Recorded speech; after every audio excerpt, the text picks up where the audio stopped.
In this video, we'll explain what R290 is all about and where the Quantix S fits in.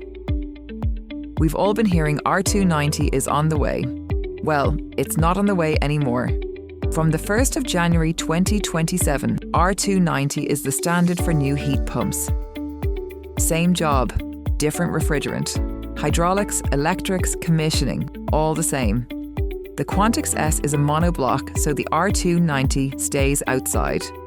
R290 brings some big benefits for Irish homes. Higher flow temperatures in colder weather mean fewer radiator replacements.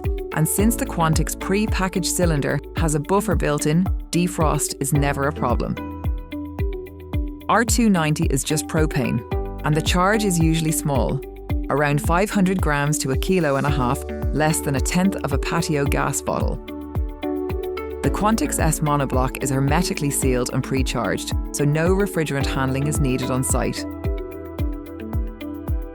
Unlike natural gas, propane is heavier than air, about 50% heavier, so it sinks rather than rises and pools at low points.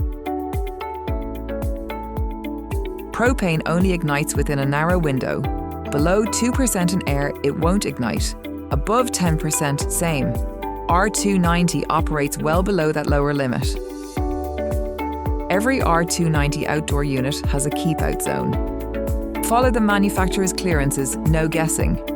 Inside the zone, no ignition sources, no openable windows, no vents, no untrapped drains.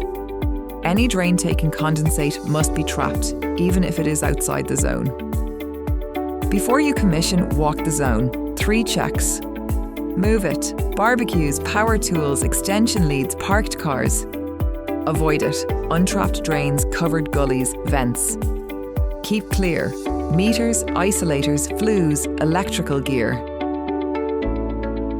If you smell propane or suspect a leak, step back, secure the area, and call RVR service. Don't try to fix the refrigerant circuit yourself. Service technicians are qualified in R290 handling, and it's a good idea to keep a small 5 kilo ABC fire extinguisher in your van, even if you're unlikely to need it. Do it right, and you'll see fewer call-outs. With internet access enabled, every Quantix S can talk to RVR, meaning better after-sales support, fewer wasted trips, faster fixes. From January 2027, domestic heat pumps will need to use refrigerants with a GWP below 150. R410A and R32 are out. But good news, R290 has a GWP of just 0.02. And better yet, SEAI grants are now up to €12,500. Don't get caught out. Register with RVR. The link's below. Our R290 training is already underway. And if you need to get SEAI accredited, we have a fully refundable craft certificate course available. Ask us for details.